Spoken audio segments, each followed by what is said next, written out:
জাতীয় সংসদের speaker major Hafizuddin আহমেদের আত্মজীবনীতে উঠে এসেছে তার ঢাকা বিশ্ববিদ্যালয় জীবনের নানা অজানা স্মৃতি। খেলাধুলার নেশায় মগ্ন এক তরুণ, যা রুমমেট ও পাশের কক্ষের বাসিন্দাদের মধ্যে ছিলেন পরবর্তীকালে বাংলাদেশের রাজনীতির শীর্ষ পর্যায়ে উঠে আসা কয়েকজন নেতা। কেন তিনি বাবার স্বপ্নের প্রশাসনিক ক্যারিয়ার ছেড়ে মাঠকেই বেছে নিয়েছিলেন? কিভাবে বিশ্ববিদ্যালয়ের ছাত্রাবাস থেকে তার পথচলা পৌঁছে যায় জাতীয় ও আন্তর্জাতিক ক্রীড়াঙ্গনে? শুনুন মেজর হাফিজউদ্দিন আহমেদের স্মৃতিচারণে সেই সময় ঢাকা বিশ্ববিদ্যালয়, ছাত্রজীবন এবং খেলাধুলার গল্প। রাজনৈতিক অঙ্গনের নানান ইতিহাস ও তথ্য পেতে আমাদের চ্যানেলটি সাবস্ক্রাইব করে বেল বাটনটি প্রেস করে রাখুন। মেজর হাফিজ লেখেন, ঢাকা বিশ্ববিদ্যালয়ে পদার্পণ করেই নিজেকে সাবালক বলে মনে হল। পিতার কঠিন শাসনের নিগড় থেকে মুক্ত, বাধা বন্ধনহীন আনন্দমুখর জীবনের স্বাদ পেলাম। ফজলুল হক হলের ফুটবল ও ক্রিকেট টিম সেরা। প্রাদেশিক দলের ফুটবলার শাহ আলম ও সাইফুদ্দিন এ হলের আবাসিক ছাত্র। ফুটবলার হিসেবে ইতোমধ্যেই যৎকিঞ্চিৎ নাম হয়েছে আমার। বন্ধুদের আহ্বানে সাড়া দিয়ে ফজলুল হক হলে আবাসিক ছাত্ররূপে ডেরা পাতলাম। পিতার নির্দেশ ছিল অর্থনীতি কিংবা ইংরেজিতে অনার্স ক্লাসে ভর্তি হতে হবে। প্রয়োজনীয় নম্বরও ছিল, কিন্তু রাষ্ট্রবিজ্ঞান বিভাগ ছিল প্রীতি খেলোয়াড়দের আখড়া। জাতীয় দলের খেলোয়াড় মঞ্জুর হাসান মিন্টু এবং ঢাকা ফুটবল লিগের কয়েকজন প্রীতি খেলোয়াড় এ বিভাগের ছাত্র। বন্ধুরা পরামর্শ দিল সেখানে ভর্তি হওয়ার জন্য, কারণ বিভাগীয় প্রধান ড নিউম্যান খেলা পাগল মানুষ। মাঠে ভালো খেললেই তিনি প্রিয় খেলোয়াড়কে ফার্স্ট ক্লাস দিয়ে দেন ফাইনাল পরীক্ষায়। প্রাদেশিক দলের ইনসাইড লেফট এজাজ রসুল প্রথম শ্রেণী পেয়ে রাষ্ট্রবিজ্ঞান বিভাগেই লেকচারার রূপে নিয়োগ পেয়েছেন। আমি শর্টকাট সাফল্যে বিশ্বাসী। পরামর্শটি মনে ধরল। হেসে খেলেই প্রথম শ্রেণী পাওয়া মন্দ কি? ভর্তি হলাম রাষ্ট্রবিজ্ঞান বিভাগে। আন্তঃবিভাগীয় প্রতিযোগিতা শুরু হলো। প্রথম দুটি খেলায় হ্যাট্রিক করলাম। ড নিউম্যান মহা খুশি।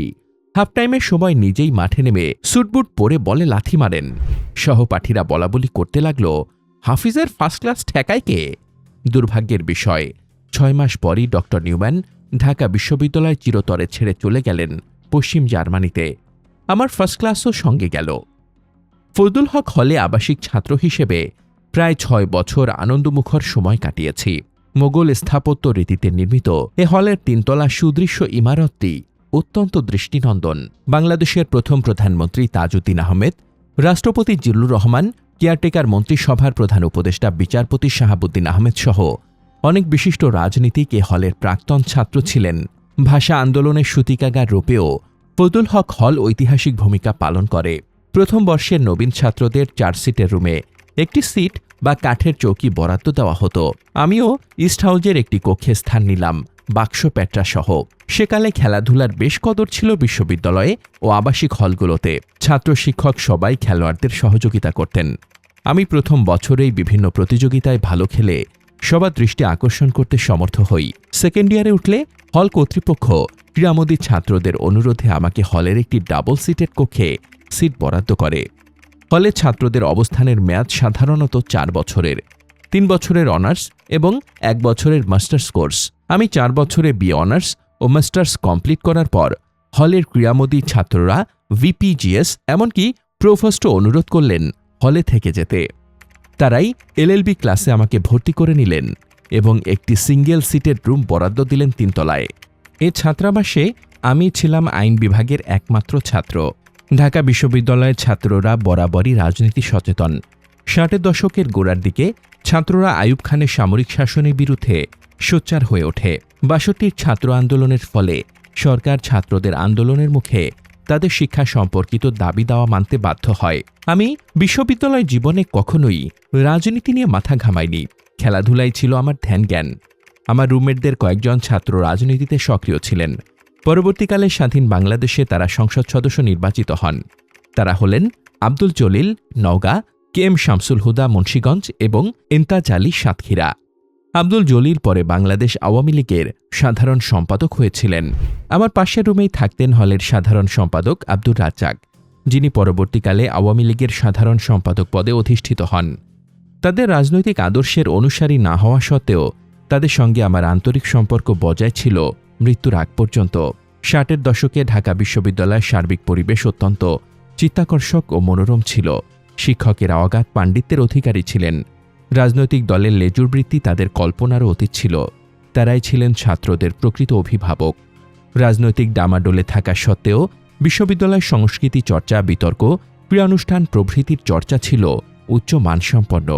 রাজনীতি চর্চাও সুশৃঙ্খল, নিয়মতান্ত্রিক ছিল। ছাত্রনেতাদের মধ্যে সুসম্পর্ক এবং পারস্পরিক শ্রদ্ধাবোধ ছিল। এ সময়ের প্রধান নেতারা ছিলেন কাজী জাফর আহমদ, রাশেদ খান মেনন ছাত্র ইউনিয়ন, ওবায়দুর রহমান, শাহ মোয়াজ্জেম হোসেন ছাত্রলীগ, আবুল হাসনাত ও আনোয়ার আনসারি খান এনএসএফ। তারা পরবর্তীকালে স্বাধীন বাংলাদেশে গুরুত্বপূর্ণ রাজনৈতিক নেতা হিসেবে দেশব্যাপী পরিচিতি লাভ করেন।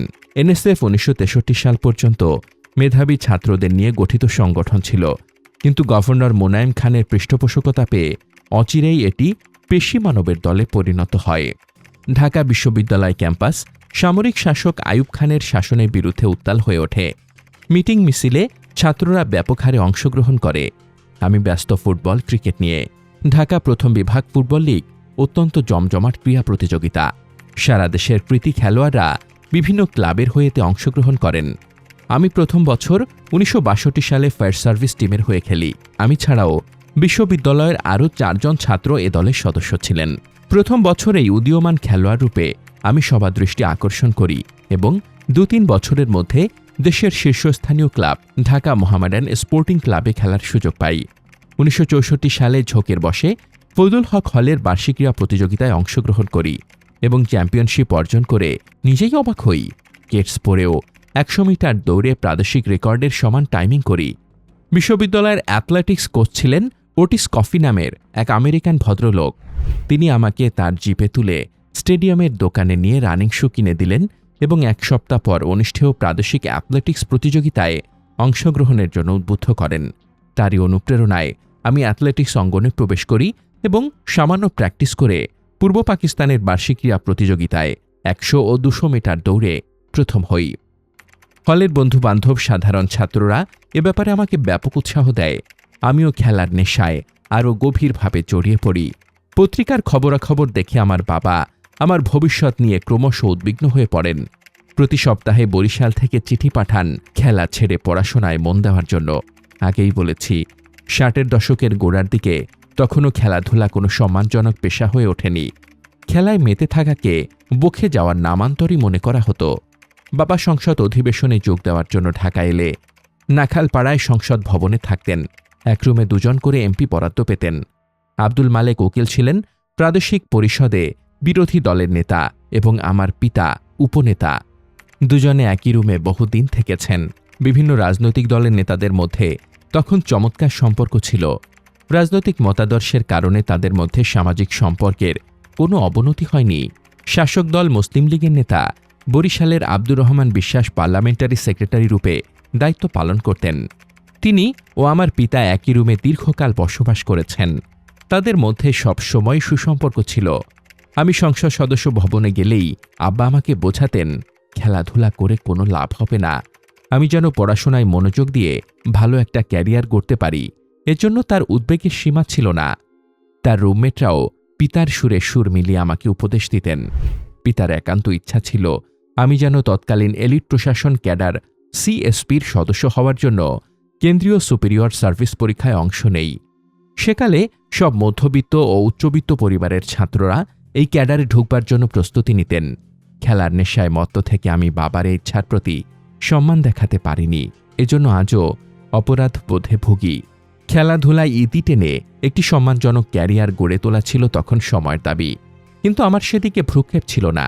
ফলে আমার আশপাশের রুম থেকে কয়েকজন সিনিয়র ছাত্র মির্জা আজিজুল ইসলাম, এরশাদুল হক প্রমুখ সিএসএস পরীক্ষা দিয়ে সিভিল সার্ভিস ও অন্যান্য চাকরিতে ঢুকলেন।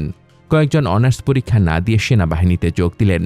আমার সহপাঠী কয়েকজন যারা 1961-তে ইন্টারমিডিয়েট পাশ করে বিশ্ববিদ্যালয়ে ভর্তি হন, তাদের মধ্যে ক্যাডেট কলেজের ছাত্ররা পাকিস্তান মিলিটারি একাডেমি কাকুলের 29তম ও 30তম লং কোর্সে যোগ দেন।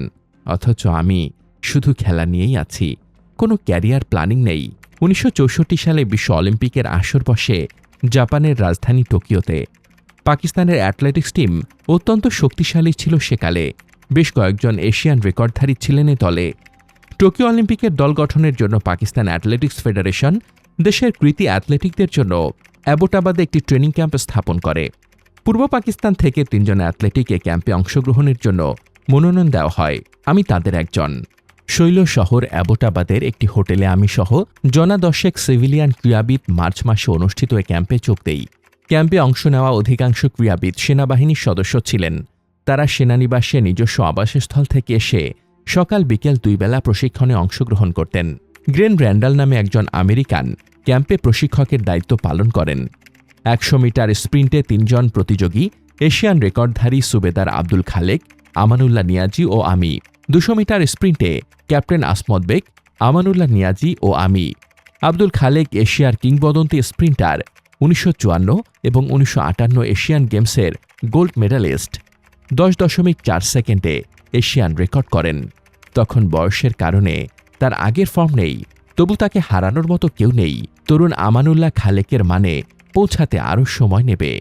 আর্মড কোরের তরুণ ক্যাপ্টেন আসমত বেগ 200 মিটারে অপ্রতিদ্বন্দ্বী, কিন্তু এশিয়ান মানে নিম্ন সারিতে।